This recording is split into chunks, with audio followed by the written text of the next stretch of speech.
नमस्कार दोस्तों, मैं हूं अभिषेक बिश्नोई और आप देख रहे हैं कक्षा केंद्र का यूट्यूब चैनल। आज यानी कि 29 अगस्त को भारत में खेल दिवस मनाया जाता है। इस खेल दिवस को मनाने का क्या कारण है और किस व्यक्ति की याद में इस दिवस को मनाया जाता है, इस वीडियो में हम आपको बताएंगे इस दिवस की पूरी कहानी। जी हाँ, चलिए शुरुआत करते हैं। तो आज का दिवस एक ऐसे शख्स की याद में मनाया जाता है जो अपने फन का जादूगर बताया जाता है। जी हाँ, हम बात कर रहे हैं मेजर ध्यानचंद की।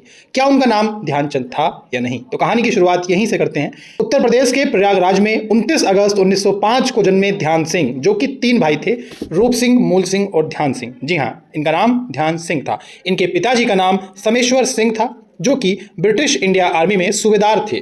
साथ ही साथ ये 3 भाइयों में बड़े भाई रूप सिंह और छोटे यानी कि ध्यान सिंह को हॉकी खेलने का शौक अपने पिताजी को देखकर ही लगा, यानी कि इनके पिता भी एक हॉकी प्लेयर थे। 16 साल की उम्र में 1921 में पंजाब रेजिमेंट को ध्यान सिंह ने सिपाही के रूप में ज्वाइन किया और आर्मी में आकर उन्होंने प्रोफेशनली हॉकी खेलना शुरू किया।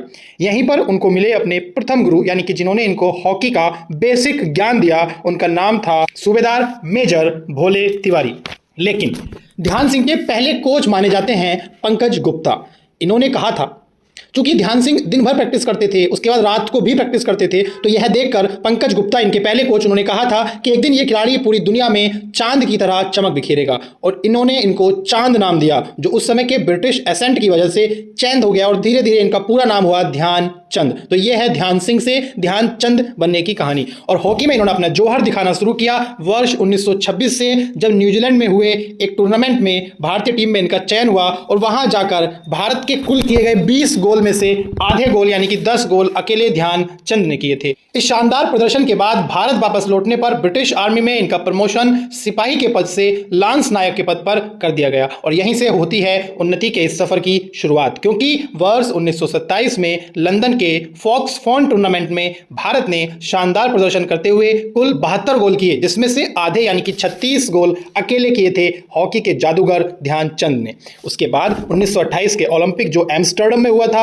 1932 के ओलंपिक जो लॉस एंजलिस में हुआ था, दोनों ही ओलंपिक्स में भारत को गोल्ड मेडल दिलाया शानदार प्रदर्शन करके ध्यानचंद ने। और सबसे रोचक कहानी है 1936 के बर्लिन ओलंपिक की। जी हाँ, लगातार 2 ओलंपिक जीतने के बाद भारत की टीम जब जर्मनी पहुंची तो पहले ही अभ्यास मैच में जर्मनी ने भारत को हरा दिया। इस हार के बाद ध्यानचंद इतने टूट गए कि उस रात वो सो नहीं पाए। ध्यानचंद को यह चिंता थी कि पिछले 2 ओलंपिक की चैंपियन टीम इतनी बुरी तरह से कैसे हार गई। इस हार के बाद ओलंपिक के पहले मैच तक उन्होंने पूरी टीम को कठिन परिश्रम कराया और टीम को मानसिक रूप से भी ओलंपिक जैसे बड़े आयोजन के लिए तैयार किया। 5 अगस्त 1936, जी हाँ, तारीखें बहुत महत्व रखती हैं। तो 5 अगस्त 1936 को ओलंपिक के पहले मुकाबले में भारत ने हंगरी को 4-0 से हराया और दूसरे मुकाबले में विश्व शक्ति अमेरिका को 7-0 से धूल चटाई। इसके बाद अगले ही मैच में जापान को 9-0 से एक तरफा हराने के बाद भारत पहुंचा सेमीफाइनल में, जहां उसका मुकाबला हुआ फ्रांस से। लेकिन इस मुकाबले में भी भारत ने फ्रांस को 10-0 से बड़े अंतर के साथ हराया। अब दुनिया भर में यह संदेश गया कि भारत ही तीसरी बार भी हॉकी का ओलंपिक चैंपियन बनेगा। सेमीफाइनल में भारत ने जीतकर फाइनल में जगह बनाई थी, लेकिन साथ ही साथ जर्मनी भी दूसरा सेमीफाइनल जीतकर फाइनल में आ चुका था। इस तरह से फाइनल में भारत और जर्मनी की टक्कर होना तय हुआ। फाइनल मुकाबले के लिए हिटलर इतना उत्साहित था कि उसने सभी लोगों को फाइनल मैच में जर्मनी का हौसला बढ़ाने के लिए स्टेडियम पहुंचने को कहा और खुद भी उसने फाइनल मैच में स्टेडियम आने का ऐलान किया। फाइनल मैच 14 अगस्त को होना था। जी हाँ, ये एक बहुत ही रोचक कहानी है, क्योंकि फाइनल मैच 14 अगस्त को होना था, पर 14 अगस्त को इतनी भयंकर बारिश हुई कि मैच को रद्द करना पड़ा और दिनांक 15 अगस्त को मैच होना डिसाइड किया गया। अगली सुबह मैच शुरू होते ही भारतीय खिलाड़ी शेर की तरह जर्मनी पर हावी हो गए और हिटलर समेत पूरे जर्मनी को यह विश्वास नहीं हो रहा था कि ये वही भारतीय टीम है जो अभ्यास मैच में जर्मनी से हार चुकी थी। पर मैच खत्म होते होते पलड़ा भारत की ओर भारी हो चुका था और भारत ने यह मैच 8-1 से जीत लिया। इस जीत के साथ ही भारत लगातार तीसरी बार ओलंपिक में हॉकी का सोना लेकर आया।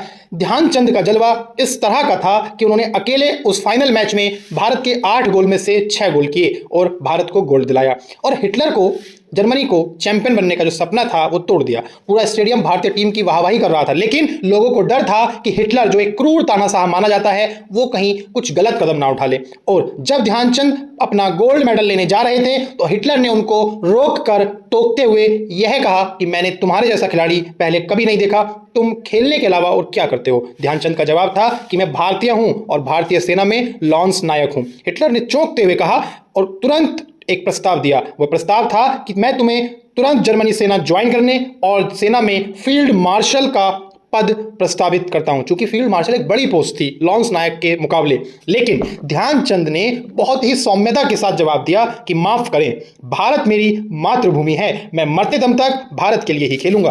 इस बात से हिटलर और भी ज्यादा प्रभावित हुआ। अब बात करते हैं एक अफवाह की जो ध्यानचंद के बारे में, उनकी हॉकी स्टिक के बारे में उड़ाई जाती है। वो यह है कि हिटलर ने उनकी स्टिक को तुड़वा कर चेक किया था, लेकिन दोस्तों यह खबर बिल्कुल झूठी है। उनकी स्टिक तुड़वाने का हिटलर और जर्मनी से कोई संबंध नहीं है। लेकिन हाँ, उनकी स्टिक इसलिए तुड़वाई गई थी एक बार कि आखिर ऐसा क्या जादू है जो इतने ज्यादा गोल करते हैं। लेकिन यह घटना जर्मनी की ना होकर हॉलैंड की है। वहां पर लोगों को यह लगा कि इनकी स्टिक में चुंबक है जो बॉल को आकर्षित कर लेती है, इसलिए इनकी हॉकी को तुड़वा कर चेक किया गया। साथ ही साथ एक बार जापान के लोगों को यह अंदेशा हुआ कि शायद ध्यानचंद अपनी हॉकी पर ग्लू यानी कि गोंद लगाकर खेलते हैं, इसलिए वहां भी चेक किया गया कि कहीं ऐसा तो नहीं है कि बॉल इनकी हॉकी से चिपक कर रह जाती है। तो ये थी रोचक घटनाएं मेजर ध्यानचंद के जीवन से जुड़ी हुई, जिनकी याद में, जिनके शानदार खेल के सम्मान में प्रत्येक 29 अगस्त को राष्ट्रीय खेल दिवस मनाया जाता है। ऐसी ही रोचक जानकारी के लिए जुड़े रहिए हमारे YouTube चैनल कक्षा केंद्र के साथ।